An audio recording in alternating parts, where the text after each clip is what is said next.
So my name is John, and I am with Seattle Effective Altruists, with a local effective altruist group, and we get together about once or twice a month to hang out and talk about empirical evidence for different kinds of charitable programs, and just hang out and have fun, and try to figure out what we think is the best way to do good in the world.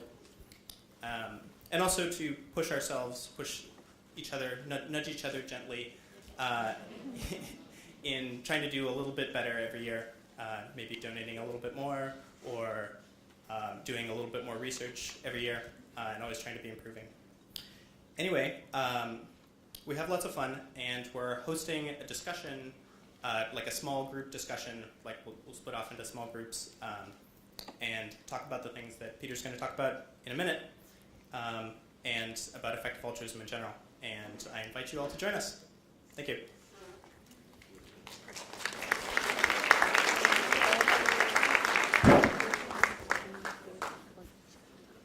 Well, thank you all for coming. It's amazing to see the turnout. Not surprising, but still amazing. And it's sad, but amazing that there's still many people outside that couldn't get in. Years ago, over 150 years ago, Karl Marx said that philosophers have only interpreted the world. The point, however, is to change it. And that is what makes tonight really special for me to be able to introduce Peter Singer.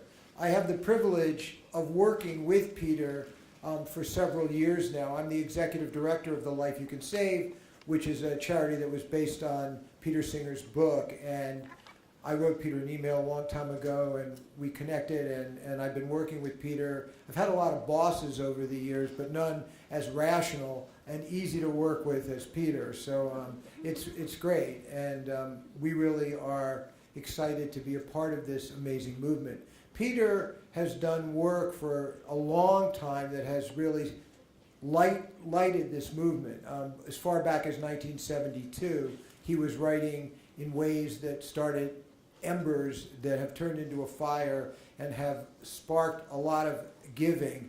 And I don't know how to estimate how many lives have been saved because of Peter's work, but I can tell you that there are not a lot of philosophers that could probably measure the lives in the hundreds of thousands, but likely the millions, and they're still coming because of people like you that have come out tonight to hear Peter talk. As all of you probably know, Peter's a professor at Princeton University and has been for quite some time, and he's in applied ethics, and he also is a professor laureate at the University of Melbourne, and when you hear him talk, you'll know why. And he also is a knight by Australian standards, but you don't have to call him sir, he tells me, and I don't, that's for sure. But what I do call him is the most influential philosopher in the world today, and it's a privilege to introduce Peter, so thank you very much, Peter.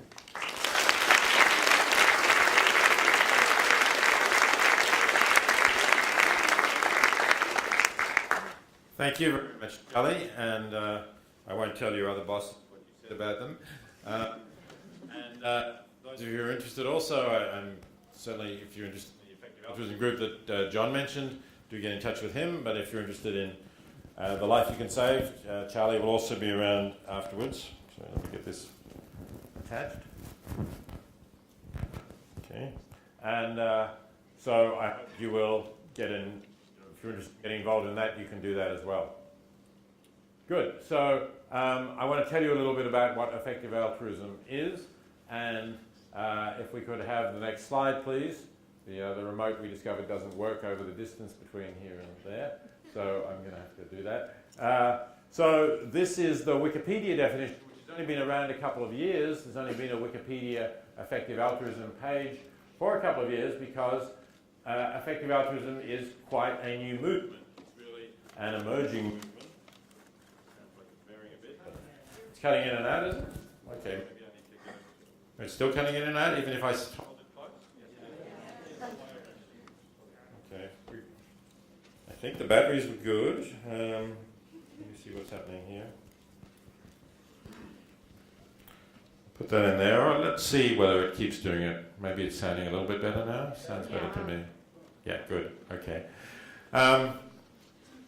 So, as I said, it's a relatively new movement, and it's exciting to be here and see these things happening, especially for me, I suppose, because, as Charlie mentioned, I wrote about some of these things, not exactly in the form that I've written about them most recently in the new book, The Most Good You Can Do, but I wrote about them some 40-odd years ago. And although philosophers discussed it, and perhaps some of you have come across them in philosophy courses, really not a lot happened, I'd have to say, in terms of action and people saying, yes, this speaks to how I want to live my life. And that's what effective altruism is doing as a movement. And that's why I think it's very exciting. So as you see here, it is both a philosophy and a movement. And as a philosophy, it's saying, firstly, look, maybe none of us are really saints. Maybe none of us are altruistic all the time in everything we do. But there are a lot of people, I think, who do want to make the world a better place, who do want to live their lives altruistically to a significant extent and put some of their effort and thought and whatever resources they may have towards making the world a better place. But to do that, we need not just to respond to an emotional appeal, but to think about how best to do it. And to do that, we need to draw on evidence and our reasoning abilities in order to think about that, to work it out. And there are both philosophical questions and factual questions about how you might actually go about working out what is the best thing to do, the thing that is going to be the most effective thing that you can do towards making the world a better place. So I'm going to talk a little bit first about the movement and some of the people in it who've been influential in it, just to give you some examples of people in this movement. And then I'm going to say a little bit about some of the ways in which it can transform the way charity or philanthropy is thought of in the United States and other countries. So let's have the next slide. So these are some of the values, before I get on to introducing the movement. These are some of the values that are characteristic of it, based loosely on a blog by someone called Holden Karnofsky, who I will tell you a little bit more about before I finish. So taking a universal point of view means you want to do the most good, but you want to do the most good for the whole world, for the universe, if you like, insofar as you can have any effect on that. Not just for, say, your local community, but in a universal sense. So that includes values like, if you say, well, what is it to do good? We could start discussing that at great length, and philosophers do, but there's a pretty basic agreement among most people, and certainly in the effective altruism movement, that suffering is a bad thing, and therefore if we can relieve suffering, for example, suffering of people who are hungry or who are sick or who have to watch their children being sick and are unable to help them, that's a good thing to do. And if we can prevent them dying prematurely, that's a good thing to do. We want people to be able to live out some sort of normal lifespan anyway. So, for example, the deaths of children is a bad thing, normally speaking. Now, a lot of effective altruists are concerned about the suffering of non-human animals. It's something that I've been concerned about also for around 40 years. There is some debate in the movement about how much we ought to, how we ought to weigh animal suffering as compared to human suffering. That's a difficult question to which, although you can say in some sense the suffering of an animal counts as much as the suffering of a human, you still have to say, well, how much can animals suffer? What is the suffering like for a pig in a factory farm, for example? Living in a small stall where she can't even turn around. How does that compare with the suffering of a family in poverty? Those are genuinely difficult questions. But that animal suffering matters to some extent. I think pretty much everyone in the EA movement would agree. Now, the next lot here is a little bit more controversial. But at least some people who are effective altruists think that while equity and fairness and justice are important, the reason they're important is because a society that embodies those principles, that observes those principles, is going to be a society with less suffering, with higher well-being. And that's why they matter. Not intrinsically. But I don't think to be an effective altruist you have to think that. You could think that they do matter intrinsically, and you could give them weight in your decisions about what makes the world a better place. And then you would just have to decide in some cases about where there might be some conflict, that you could create more well-being, reduce suffering more, but it might not be the most just possible outcome. So those are decisions that also get discussed in the movement. A lot of these discussions, by the way, occur online because that's really where people meet and talk. It's not an academic movement in that sense. So generally, possibly, as I say, subject to these side constraints or to moral rules. Some effective altruists would say, look, there are some things you ought to never do, but as long as you're not violating those rules, then what you ought to be doing is maximizing good, reducing suffering. And others might be more pure consequentialists and might say, well, at least in principle, what you ought to do is what will have the best consequences, whether or not it violates the moral rules that most people would accept. So we're going to have some time for questions, and if you want to ask further questions about these values, I'll be happy to address them. Let's move on to the next slide.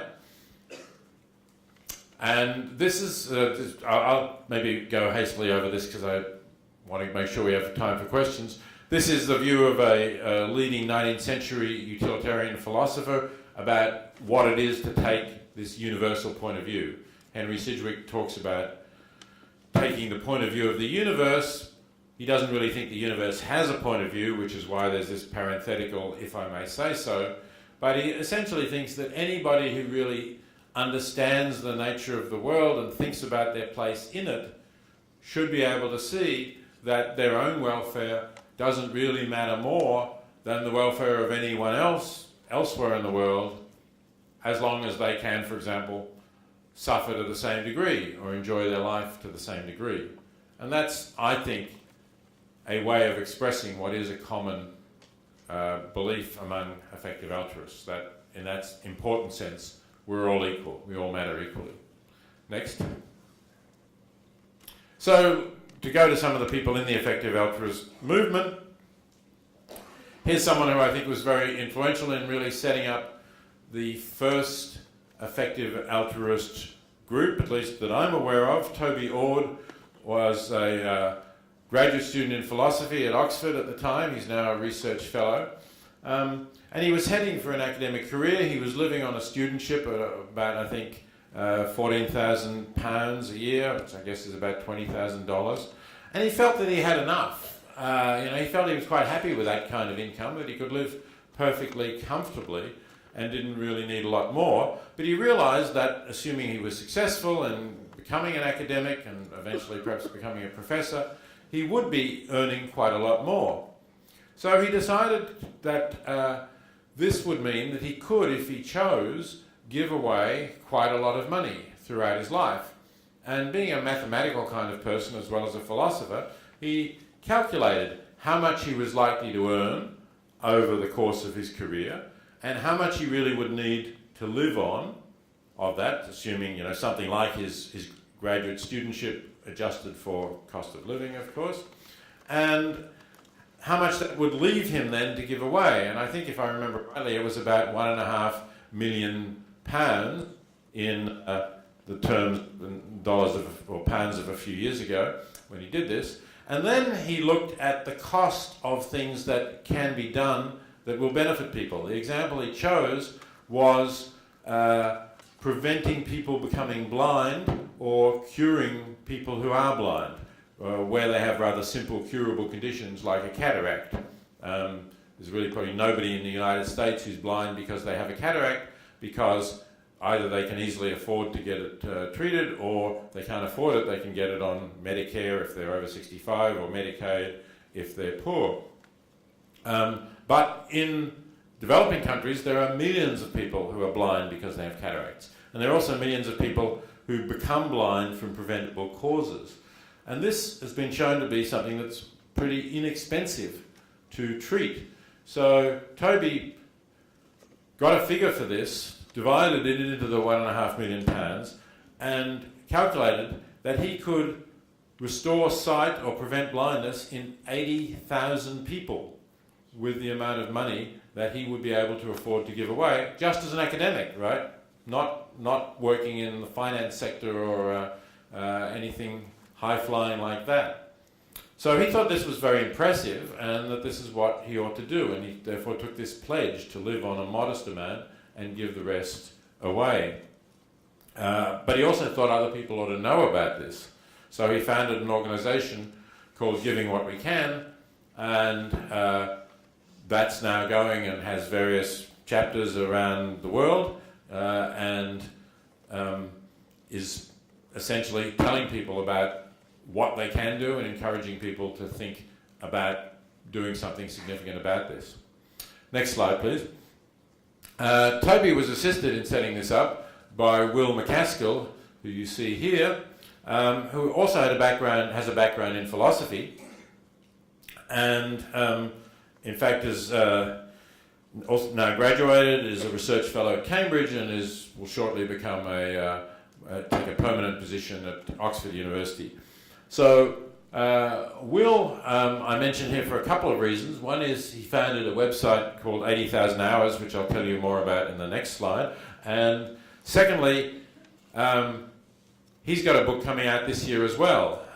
His book is called Doing Good Better. Although I hope you'll pick up my book after this, I've seen the proofs of his book, and I recommend that when that comes out in a few months, you pick that up as well. It's different. We're not saying exactly the same kind of things, although we're in agreement on what's important, but Will is presenting some different perspectives about effective altruism. Next slide. Will founded this website called 80,000 Hours, and the name comes from roughly the number of hours that people spend working in their career. So that's quite a lot of hours. And if you would spend a bit of time, perhaps you spend a little bit of time thinking whether you would come here tonight, how you would spend a couple of hours this evening, or maybe you discuss whether to go to a movie one night or a concert or something like that, you ought to be giving, or people who are at that stage of choosing their career, ought to be giving, obviously, a lot more thought to how to spend their career. But many people don't. Many people just sort of go on in some path that seems obvious, or what their parents did, or what their friends are doing, or what some counsellor said to them in high school that they'd be good at, or something of that sort. But if you're thinking at all that making the world a better place might be a part of your life, then it surely should influence your career choice. And so Will wanted to think about that. And there were a couple of sites that gave some ethical advice, but Will wasn't totally satisfied with what they were doing. They would say things like, well, you could become an aid worker, or you could become a doctor, and then you could work in a developing country to help people. And no doubt those are good things to do. But Will thought that there were other good things to do that would rather involve giving money. And of course, if you are giving money, then the more money you can give, the more good you're likely to be able to do, as long as you're giving it to effective organizations. And I'm going to talk about what that means shortly. But if you want to be able to have a lot of money to give away, then you better look at a profession where you're going to earn a lot of money. So Will thought that at least some people, this is not going to be for everyone, but at least some people ought to consider the idea that going into the finance sector, for example, going to work on Wall Street, might be an ethical career choice. This comes off as surprising to some people, but the way Will looked at it was like this. What you've got to think is the marginal difference that you can make to what would have happened if you didn't make that decision. So suppose that you decide to become an aid worker.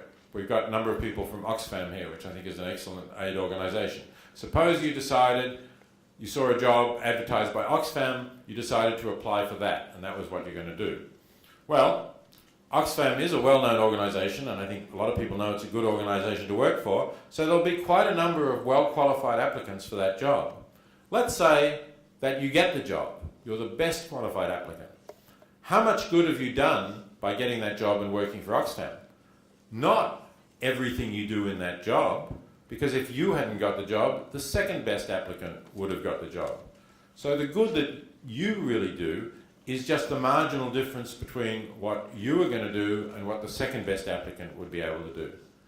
Probably not a huge difference. Now compare that with getting a job on Wall Street. Yes, it's true that from the point of view of the corporation, the same thing applies. Appointing the best applicant, that person only does the marginal difference between what he or she would do and what the second best applicant would do for the corporation. But if you get the job in Wall Street because you want to give a lot of money to effective charities, it's very unlikely that the second best applicant would have had the same motivation.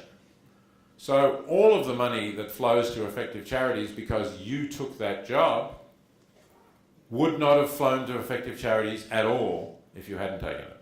And that money might do a very large amount of good. Next slide. So here's somebody who did just that. Happens to be a former student of mine at Princeton called Matt Wager. So he could have gone on and become an academic. He did extremely well in philosophy, was offered a place at the University of Oxford to do graduate studies.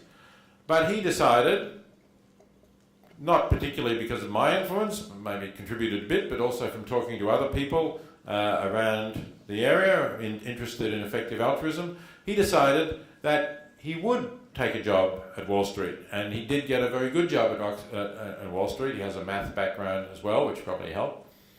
And so within a year of graduating, he was able to donate a six-figure sum to the charities that he considered most effective.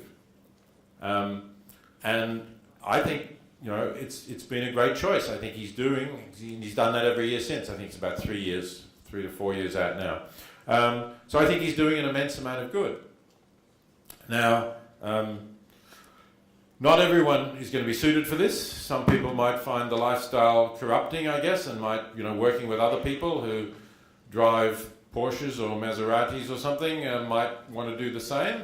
But Matt is managing to still live quite modestly and give a lot away. And incidentally, Matt played a role in setting up the organisation, The Life You Can Save, of which you heard from the executive director, Charlie Bressler, just a few moments ago. Okay, next, let's have the next slide. And here's a different approach. This is Julia Wise. Apologies for the photo looking a bit fuzzy on the big screen.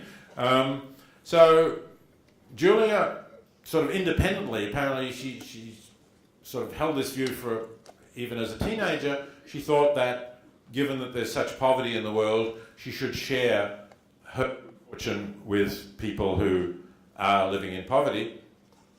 And even when she was just living on $40,000 in Boston, which is not a particularly inexpensive city to live in, she was giving a third of her income to charities. And as she and her partner's income has increased, they're now giving more like half. And if you want to learn more about Julia, she writes a very engaging blog called Giving Gladly, and I suggest you might enjoy having a look at that and reading about her life and how she feels about giving.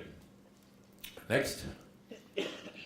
Okay, so those are three people in the effective altruism movement, and there's a lot more, including, of course, some here tonight who are involved with that.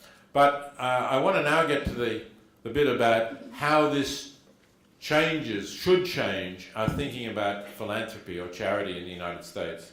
And this is a big industry. Something like $330 billion are given to charities in the United States each year. The great majority of that, about $240 billion, are given by individual donors. The rest is given by foundations and corporations. So this is a large resource, which obviously if we can increase the efficiency with which it goes to do good, we will be making a big difference. And I think we can increase it a lot, not just by 20 or 30%, but I think by some substantial multiple, many times, maybe make it as much as 100 times more effective than it is today. So I think we can make a huge difference here, but we have to think properly about what is the best cause to give. Let's have the next slide.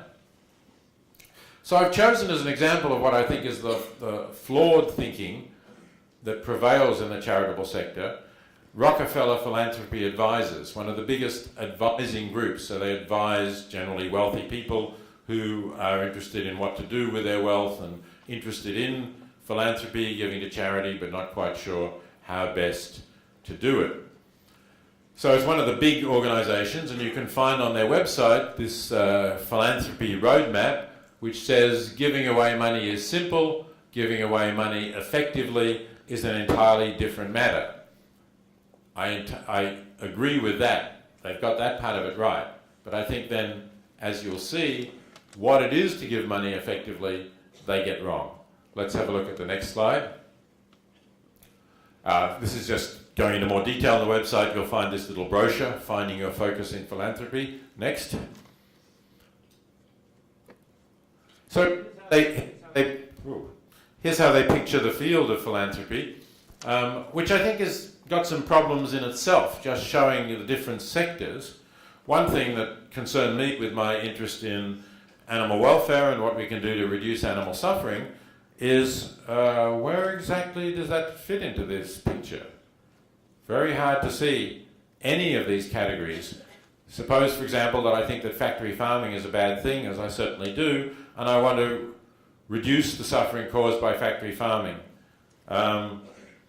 It's hard to see that it belongs anywhere there. I mean, some of the animal issues might come under environment to protect animals in the wild, but not factory farming, really. So I think there's a big omission there for a start. But more related to what I'm going to talk about today, it doesn't really ask you to focus on the question, am I going to give here in the United States, an affluent country, or am I going to give to people in extreme poverty in the developing countries, some of the poorest countries in the world? And while you can see that the issues you might give are listed here, health, economic security, education, that important, I would say vital divide for giving effectively is not shown here at all. Next. So this is the question that they then pose, but I think they give the wrong answer. I certainly don't think it's obvious that there's no objective answer to that question. In fact, not only do I not think it's obvious that there's no objective answer to the question, I think in at least some cases there is an objective answer to the question. And I'm now going to try and defend that claim. So let's have the next slide. So here are a couple of examples that come from Rockefeller Philanthropy Advisors. They give examples of different things that you might do. They refer to Ted Turner's gift of $1 billion to the United Nations for proven health care programs to scale them up. That money was later actually supplemented from the Gates Foundation to increase it even more, and it has saved millions of lives. And the cost, estimates of the cost per life saved, at least at the time when Ted Turner gave, were as low as $80 per life saved, which is, not to say that necessarily that's still the cost. Obviously, when you start up a program, you pick the low-hanging fruit first, and now there has been a lot, fortunately, of immunisation against measles and other sorts of things to reduce these killer diseases. But so that's essentially one example. Now let's look at the next slide. I was actually in Palo Alto and Stanford speaking just 2 nights ago, and the Palo Alto, you may or may not know, is I think ranks as the 3rd most affluent city in the United States. Lucille Packard gave a gift of 40 million plus establishing a foundation for ongoing costs for a children's hospital in Palo Alto.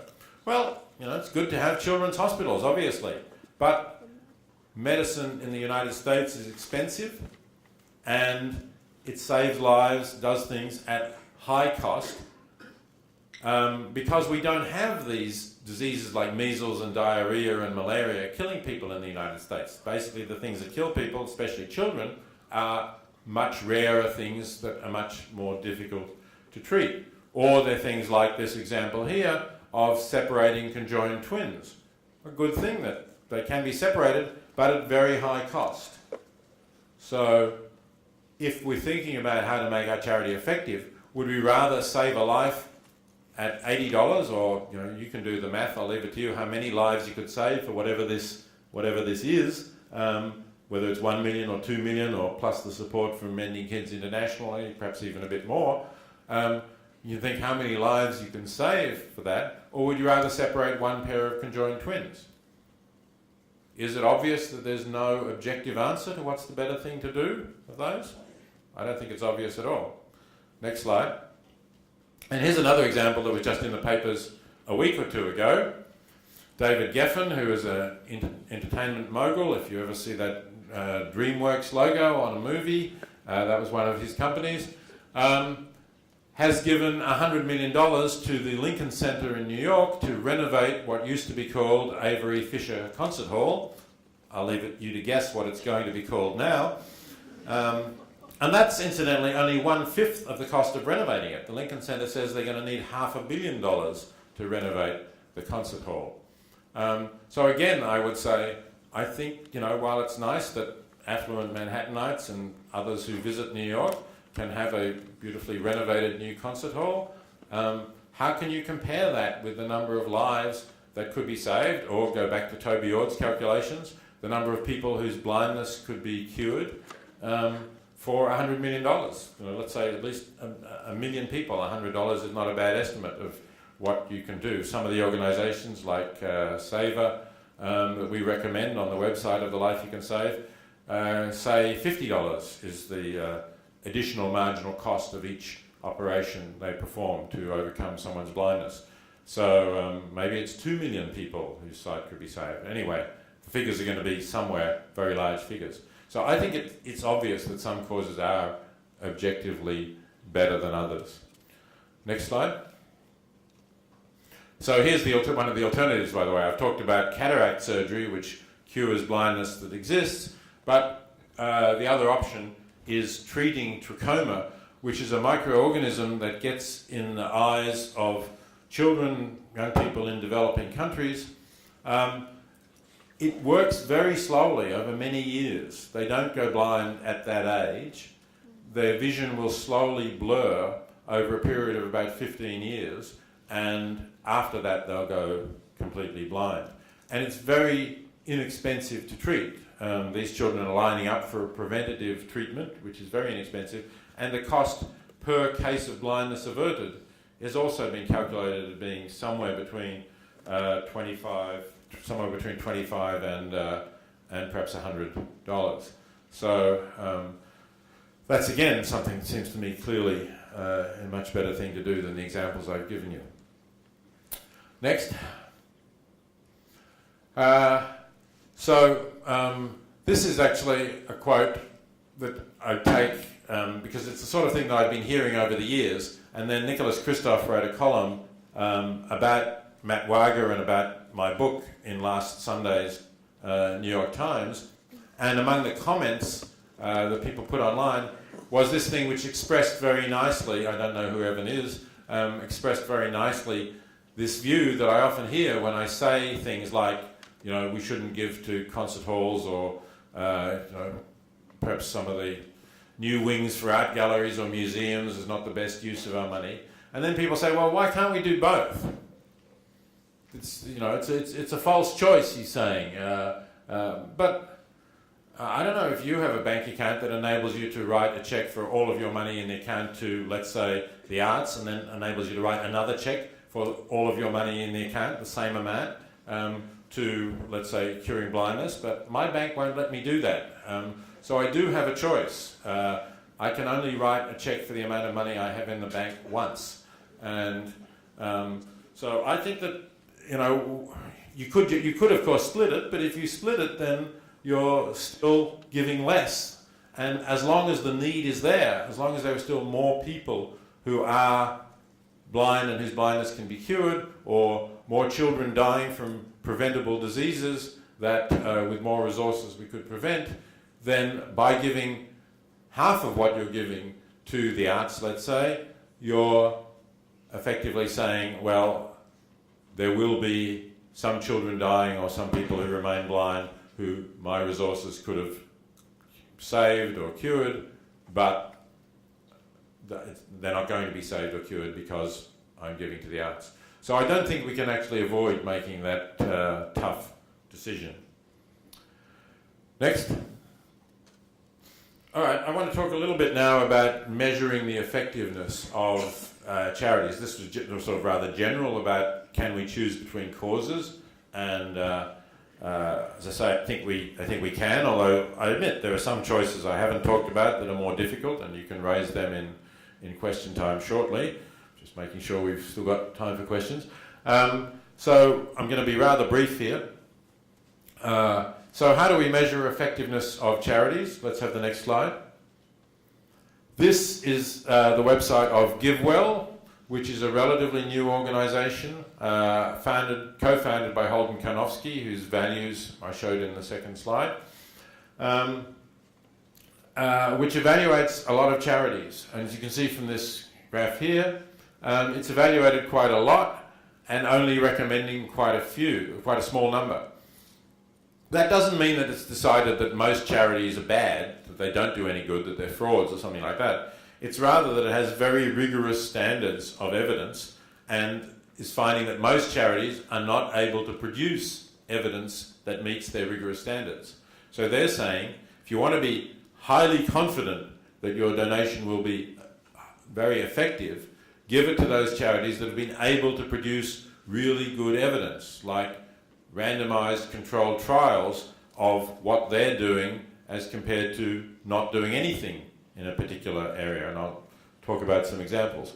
So if you want to give to a charity where you want to have the best possible, the gold standard of evidence that they're effective, go to givewell.org and have a look at the charities that they're recommending, and I think you'll find some. And I think that's important when some people say, oh, how do we know that this is going to work? How do we know it's going to reach the people who need it? Don't people give a lot and yet there's still poverty with us? Well, these are charities that have been very rigorously examined by there's a whole team now of completely independent researchers based in San Francisco who are working to find out just this and provide this information. Next. This is the website of the organisation I mentioned before that Toby Ord founded. They also do some of their research and have recommendations and also draw on GiveWell's research. They're based in Britain, so many of their recommendations are British, but it's also international. And next, the next one is The Life You Can Save, the organisation that Charlie mentioned in introducing this, and it came off from my book, The Life You Can Save, and we have a list of recommended charities as well, using somewhat looser criteria than GiveWell, because we think there are some charities that are highly effective but can't be measured by GiveWell standards. For Oxfam as an example, Oxfam both does direct aid programs and works as an advocate for the poor. And I think some of its advocacy work is highly effective, but really you can't do randomized trials about advocacy work. Each case is different.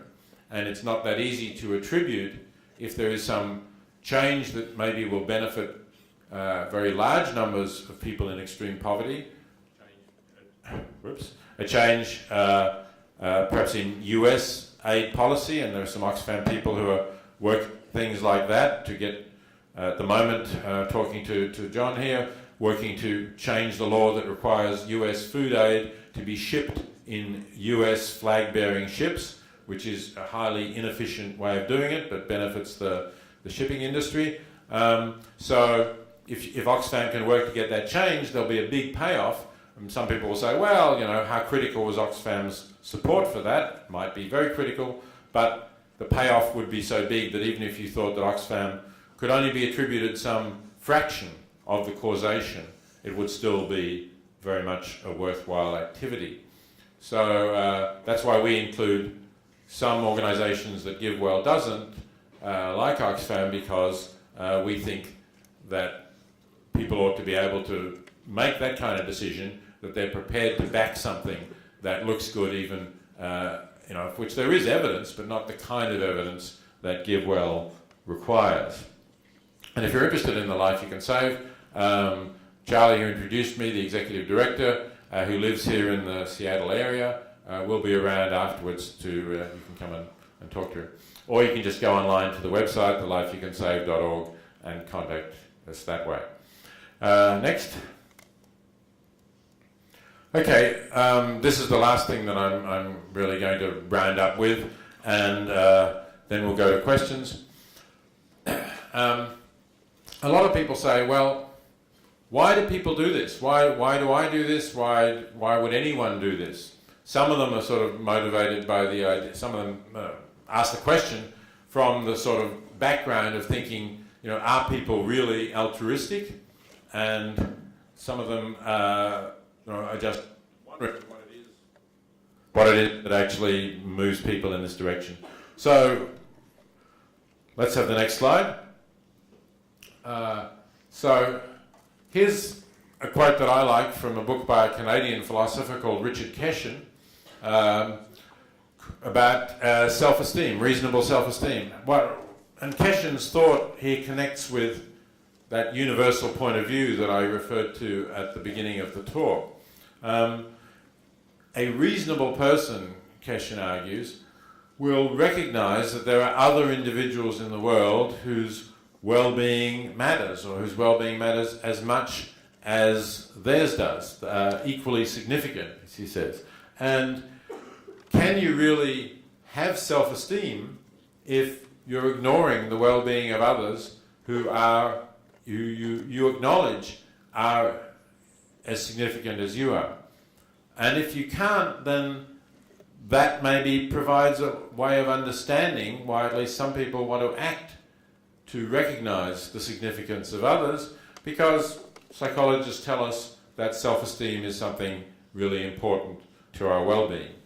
And I've certainly experienced that through 40 years working with people who were altruistic, both in the animal movement and in the movement to reduce global poverty, particularly in the, say, the more recent effective altruism movement. Let me give you a couple of examples just in closing of that, if we could have the next slide. So here's a wonderful campaigner for animals, unfortunately no longer with us, Henry Spira. But Henry, I think, was one of the greatest campaigners for animals in the last quarter of the 20th century.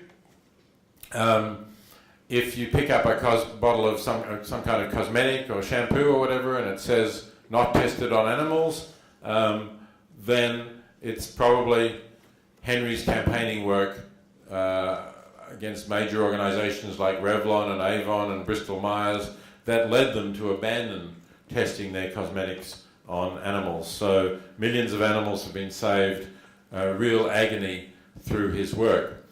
And this quote that I have here is something that he said when he knew that he didn't have very long to live. He'd been told that he had a form of cancer that was not treatable. And I've known Henry for many years, since the beginning when he got involved in the animal movement. And he looked back on his life, which incidentally wasn't just about working for animals. He marched for civil rights in the South in the 60s. He'd organised a rebel trade union for merchant seamen. He worked as a merchant seaman for many years because the dominant union, the National Maritime Union, was ruled by a corrupt boss who made deals with the bosses in order to line his own pockets. And then he decided that the animals were really the most oppressed of them all, and they needed his help. And at the end of his life, said he knew he was dying, but he wasn't really very troubled by that because he felt he could look back on his life and felt that he'd lived his life well, that he'd always been on the side of the weak and the oppressed, and he'd actually really enjoyed what he was doing. As he says here, he didn't do it out of a sense of duty.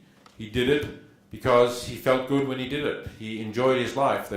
He would get up in the morning looking forward to going back to his work to advance the cause of animals or whatever other group that it might be.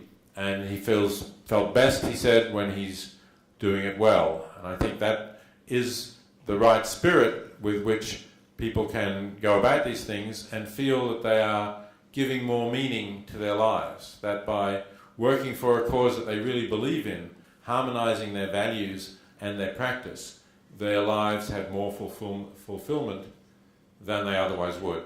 And there's a lot of psychological data to support that people who are generous and concerned about others actually report higher life satisfaction than those who are not.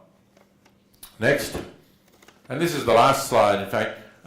So here's Holden Karnofsky, the one sitting, who was quoted before, and his co-founder of GiveWell, Ali Hassan.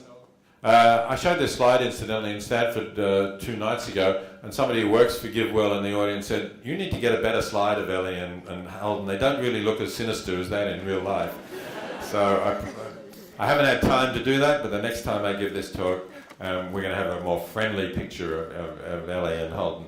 But here's what they say, really, that they've, so let me just tell you a little bit more about them before I close. Why did they found GiveWell? They founded GiveWell because they were hedge fund analysts in the boom days before the fiscal crisis of 2008. And they, in their 20s, they were earning a lot of money, more money than they'd expected to be earning, together with other people at their hedge fund. And so a group of them got together and said, well, let's give some of this to charities. And they said, yeah, great idea, let's. Which charities should we give it to? And they all had different ideas. And then they said, well, let's each of us write to our favourite charity and see what they can say about what they would do with our donation. Remember, these were hedge fund analysts who were used to analysing a lot of data for their hedge fund about what to invest in. Well, what they got back from the charities was glossy brochures with pictures of smiling kids and essentially no data at all to answer the question. And they then sort of contacted them. They rang them up and said, look, we really want to know more, and we're serious about giving you, maybe $10,000 or something like that. Can you tell us more about what you would do with that kind of sum? And they still didn't get any decent answers. One of the charities said that's confidential information. Another charity suspected that they were somehow snooping from a different charity to copy their programs or something like that. And they thought, this is a ridiculous situation. We need to get this information out there. And so they set up GiveWell in order to do that. And Holden and Ellie left and went to work full-time for GiveWell, taking a substantial drop in salary, but as they say here, feeling rewarded by the interest of what they were doing and the sense that they were doing good in the world. So I'm going to stop at that point and open it up for questions. I know we started a little bit late, but I'm hoping we still have half an hour or so for questions. Is that right? 20 minutes? 20 minutes, I'm told, is all we can do. Okay, sorry about that. All right, first hand I saw was here. Yes? So I'm thinking, like, even with the guy who works in Wall Street and he donates over $100,000, he earns about twice that much? Yeah, roughly, yeah. So can you speak on dealing with the, I guess, personal experience of knowing that no matter how much you give, you can always give more? Like, Right. yeah, I Okay. give $100,000, you can always give. Okay, I don't know that you can all hear up the back, but the question is, can I speak about the experience of knowing that you can always give more? That however much you give, if Matt Weiger, for example, gives $100,000, 50% of his salary, a very rare thing to do, nevertheless he could give more. I mean, he's still living quite comfortably. And I have to say, I could say the same. I could give more.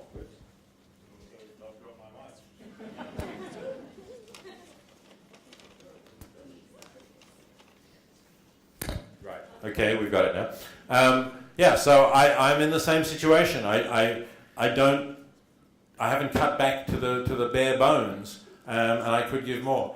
And I don't think there's, here I'm saying a bit like the Rockefeller philanthropy advisors. I mean, it's hard to see exactly what you ought to say about this that's an objective answer. In fact, I think perhaps the only objective answer would be, really, I ought to give more and Matt ought to give more, and we ought to give to the point where if we continue to give, we'd be as poor as the people we're helping, or we would cause as much harm to ourselves as we would benefit others. But, as I said, I don't claim to be a saint. Matt doesn't claim to be a saint. Both of us are giving way above what most people in our community are giving. And to some extent, to demand that everyone really go to that level would I think, just put people off. So what I say to people when I'm asked that question is, look, I think it's important that you should give something significant, but make a start and find what you're comfortable with, and maybe do a little bit better next year than you've done in the first year, and see where you can go. See what level you can get to, and maybe you'll keep going at that point. But don't worry too much about the fact that I could still be doing more. Maybe I should.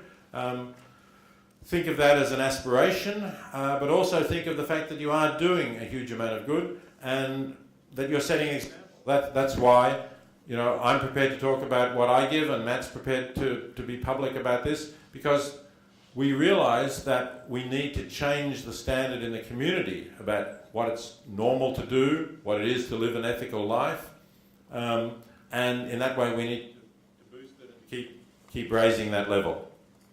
Okay, hand there in the green top. Yeah. Could you maybe speak to the point that overpopulation may be causing a lot of the poverty in the world, and that by saving more people's lives, you may be making the problem worse?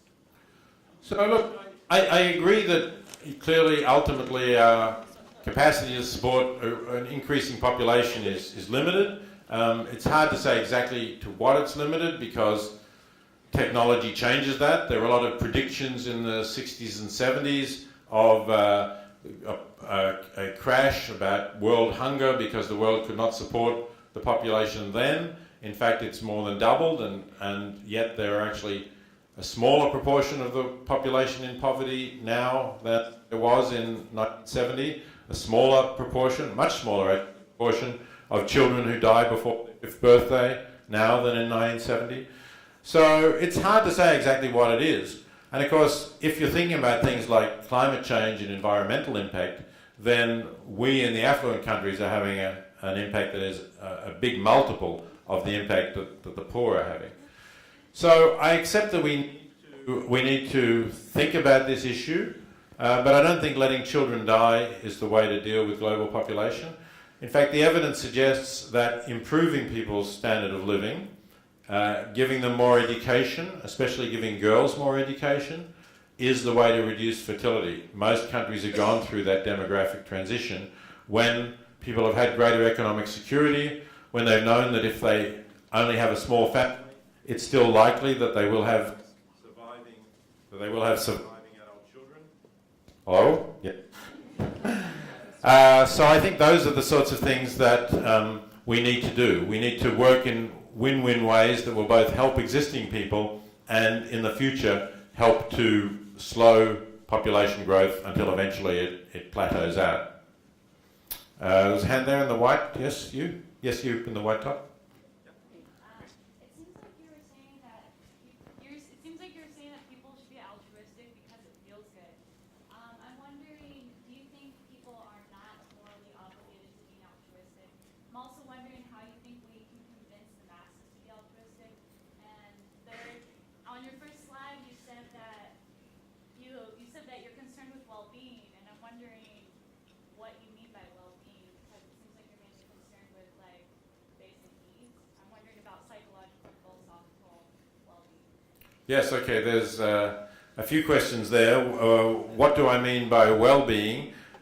you're right that I'm concerned about basic needs, because I think when we think about how we can have an impact on the well-being of others, we can have a bigger impact by reducing their suffering than we can by making them happy. It's more difficult to make people whose basic needs are met happier, to increase their happiness beyond the sort of, if you like, the normal level of somebody who's not hungry, who's got enough to eat, who's got water supplies, who has some basic health care, who can educate their children. To then think about how to make them happier is, I think, more difficult. I'm not saying it's not important, and I'm not saying that we shouldn't try to do it, but I think actually to put resources in that direction is something that's quite difficult to do. So that was one of your questions. I know I haven't answered them all, but there's a lot of hands, so I'm going to go to somebody else. Right at the back on the edge there, on the aisle. Yes, you. Sorry, it wasn't you. It was somebody in front of the camera person there. Yeah. As kids, what can we do to help? As kids, what can we do to help? Well, you can make your parents aware of this issue. Basically, they will have more money than you will. But beyond that, you can get it into the school, in the classroom. You can talk to your teachers about it and say, can we have projects about learning about how people live in other countries and what can we do to help them? Because if you start off at your age, you're going to be thinking about this issue throughout your life, and I think even in terms of starting to give, developing good habits about giving, it's good to start young, and then it seems quite normal, and it's something that you grow up with, rather than having to do something that when you're an adult that you've never done before. Okay, let's come over this side. Yes, hand there. You, yeah. Yes, you. To reiterate a previous question, how can we convince the masses? That was the other part of your question. Thank you for reminding me. How can we convince the masses? So, it's, this is a difficult thing, and in a way, some people say, do I really think it's possible for everyone to be an effective altruist? And I'm not sure that it is. But because of the amounts involved, if we convince half the population, or even a quarter of the population, we are going to be having a big impact. So I don't really know whether we can convince the masses as a whole.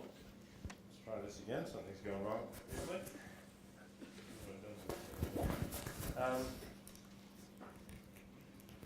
I don't know really whether we can convince the masses as a whole, but what I would like is that people come to see the idea that living an ethical life involves sharing some of our good fortune with people who, through no fault of their own, are in worse circumstances. Now, as things are at the moment, the great majority of people don't really think about being the most effective. They rather think, perhaps as Rockefeller philanthropy advisors were suggesting, that you can't really make an objective choice, and therefore you should follow your passion, as people say. And if your passion is the arts, then give to the arts. Or, for example, if you care about breast cancer because your mother or wife died of breast cancer, give to breast cancer research. And that, again, it's not that these aren't good things, but you need to think, how much good is that going to do compared with how much good is something else going to do? So we may never convince everyone to take this approach, but if we have more people doing it, we'll have more charities seeking to capture some of those funds, and the charities will themselves become more eager to provide the sort of evidence that enables people to give effectively. So I think in a way, I guess what I'm saying is we can be a critical element in changing the nature of philanthropy, even if we don't directly reach everybody who gives to charity. Let's come right over this side of the room now. Okay, you. Yes. I'm actually glad that you brought up the caring about some personal matter. You also mentioned how, or alluded to how troublesome appealing to emotions can be at the beginning. But I'm wondering how you would respond to the charge that it might not be as effective to appeal to reason alone when so many people make their decisions based on care or empathy. That it might be more effective to include that in the argument. I'm certainly not opposed to to including an idea of empathy with the poor, and I hope I didn't give that impression. I just don't want to rely on that alone. So I think it's really important, as I said, that we do think about evidence and consider which are the best charities. But I was just asked this recently in an interview that somebody who's writing for the Huffington Post about this issue did. And if one of the very effective charities that provided the evidence for GiveWell also wants, as well as offering that evidence to the public, also wants to produce appealing photos of the people who are helped, or perhaps the stories of some of the people that they've helped, I have no objection to that. I just would like people not to give only on that basis. Okay, let's come back to this side. There's a hand in a dark sleeve right up the back there. I'll go for you. Yes.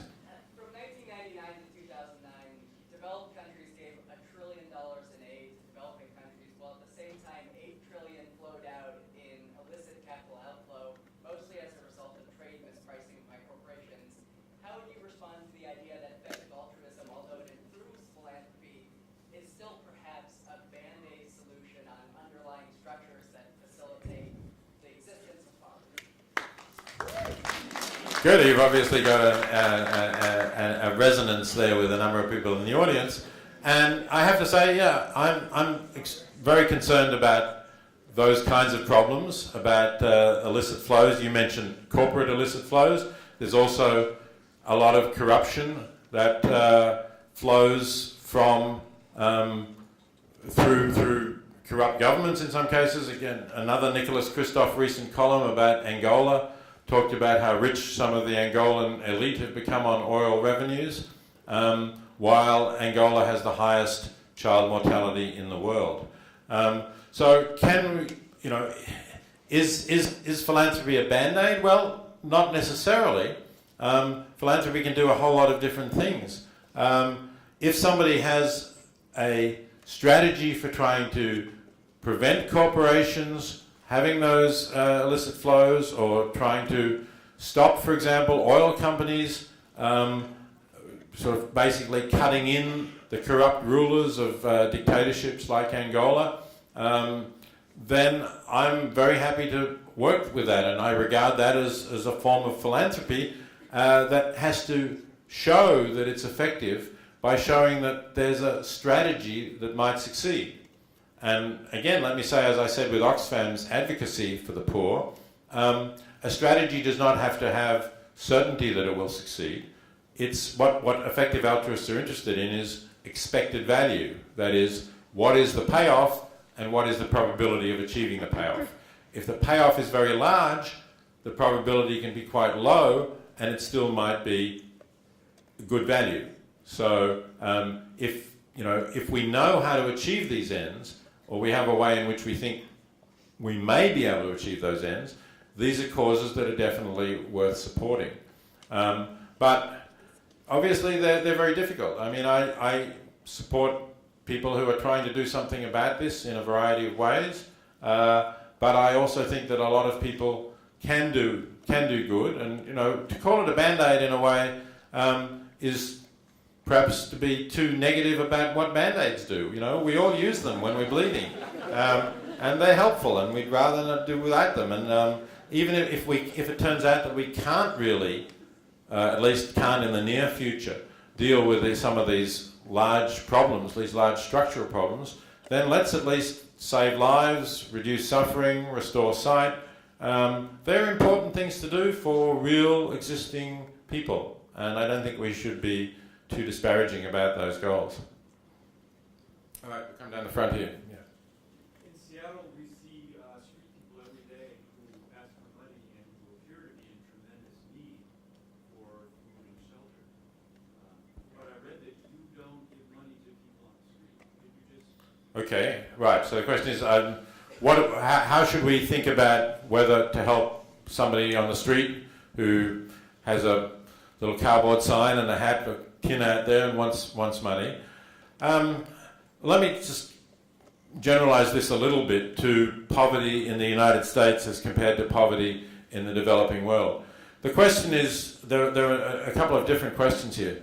One is, and I'm not necessarily talking about street people here, but to be poor in the United States for a family of 4 now on the poverty line is somewhere around $23,000. Now, you know, you might say it's difficult for a family of 4 to live in the United States on $23,000. That's tough. But what you have to think about is, how much difference can I make?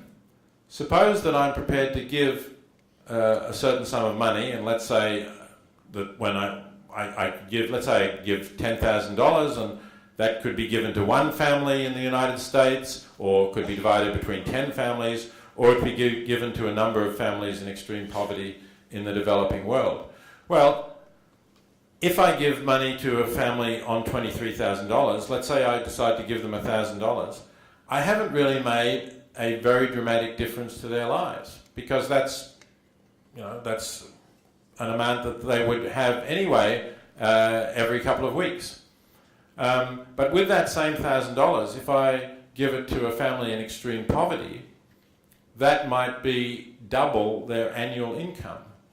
So the poverty line is $1, well, roughly in today's dollars, $1.50 per day. So there is actually a charity called Give Directly that gives money directly to people in extreme poverty in East Africa. If you give them $1,000, 900 of those dollars will go into a bank account that it will be created for a family. They're not going to be made dependent by repeatedly getting that money. They're being told that they get a one-off sum of $1,000. And this is a very transparent organization. There are good studies about what they do with that money. So they might, for example, live in a hut with a leaky thatched roof, so that their possessions, including their food, gets wet whenever it rains heavily, and their food may spoil. One of the big things that families do when they receive that money is replace the thatch with a tin roof. The tin roof will last for at least 10 years. The thatch would have to be replaced at some expense each year. So it's actually a good investment, as well as protecting their possessions. So I don't think for $1,000, and the tin roof cost is not the whole of the $1,000 generally, but it's maybe $200 to $300. I don't think you can give a family in the US for 10 years the difference between living somewhere where they can stay dry and living somewhere where they get wet every time it rains heavily. So I just think you make a bigger difference by giving the money to people elsewhere. Now, as specifically about homeless people, people in the United States are entitled to a whole lot of benefits. That includes, for example, food stamps. It also includes, if they get to the emergency room of a hospital, life-saving healthcare. They can't be turned away if their life is in danger. People in the developing countries don't have those benefits. Food stamps alone, when you cash it out, is worth about $4 a day, so more than twice what the extreme poverty line is in developing countries. There are homeless people on the streets for a variety of reasons. Some of them have very difficult problems to treat, like mental health problems. It would be great if we could help them. But if it's very expensive to help them, and we could help many more families with that money elsewhere, I think the fact that they happen to be here in front of us should not be the decisive element in deciding what we do with our money. Okay, let's go right up the back, near the aisle there, about second row back. Yep. So the idea of effective altruism essentially is taking what you can give and distributing it most effectively to make the world a better place. And I don't deny that the people in the world today should be forgotten, but what about the people of tomorrow and the idea that there's mounting scientific evidence that our planet's reaching a crisis level? I mean, with effective altruism, should not a huge chunk of what we have be given to preserving the world today and the environment? Yes, certainly. I mean, that's the debate that goes on within effective altruism. That's not a choice between effective altruism and something else. In the book, The Most Good You Can Do, which I hope some of you will pick up as you leave, and I'll be happy to sign for you if you want, I discuss some of those other issues. I have a chapter on what's called existential risk, that is, the risk to the very existence of our species. And there are effective altruists who think that that's what we should focus on. We shouldn't focus on global poverty.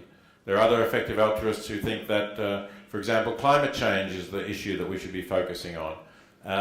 And the book talks a little bit about what we can do about that question as well. So I do think that we ought to be concerned for the well-being of others timelessly, both distant geographically and distant in time. But of course, there is this question of uncertainty about the future, especially if you try to go into the far future. But if somebody said, I'm an effective altruist and I think trying to get something effective to prevent climate change getting even worse than it's already bound to get is my number one priority, I'm not going to argue with that. I agree that that's a huge issue. It's also an issue that's going to greatly affect the poor, because the poor are going to be much more affected by climate change, much more seriously affected by climate change than the affluent. So I don't disagree with that, and I welcome that kind of debate within the effective altruism movement. How are we going for time here? We're done, she says. One quick question. Okay, you in the blue shirt there, yeah. What I'm really most impressed by is how much she actually put into quantifying the effects of effective altruism. But I think the most striking thing for me was the encouraging of people to enter into Wall Street or other high-paying jobs like that. And what I'm wondering is whether effective altruism actually quantifies the kind of, maybe I could call it euphemistically, residual damage that might be caused by exploitation of third-world labor, or even economic crashes that might be caused by people who are in. Well, certainly an effective altruist ought to be concerned about whatever harm is done by the career that they choose. But as I said before, they're concerned about the difference that you can make through your decision. So suppose that Matt Wager had not gone to work for the arbitrage firm. And I'm not saying that his arbitrage firm does a lot of harm. I honestly don't really know whether that's true or not. Matt tells me he doesn't think they do, but obviously there may be firms that do speculate in commodities in ways that are harmful to the poor, or that speculate in ways that, when they come unstuck, cause fiscal crises that are very damaging. But the question really is, suppose that somebody like Matt had not gone to work for that firm, what would have happened? As I said before, the second best applicant would have got the job. The second best applicant is unlikely to have the kind of conscience that Matt has, so that person may be even more ruthless at the trading that harms the poor, or that raising funds for the exploitative mining company that wants to work in the developing world, or whatever else it is. As an insider with a conscience, Matt could perhaps at some point go to the seniors in the corporation and say, look, should we really be doing this? Can we think about whether we should be doing this or not? Now, they may say no, that's nonsense, well, this is legal and so we're going to do it. And maybe at that point Matt might decide to leave or not want to be part of it. But at least he'll know about it, and at least he has a conscience, whereas the person who takes the job, if he doesn't get it, probably doesn't have the same sort of commitment to the poor or to other important causes. So I think you do have to think, it's not just a matter of saying, are my hands clean? At least for effective altruists, it's a matter of saying, am I making things worse by working here than if I were not working here? Thanks very much for your thoughtful questions. I appreciate that.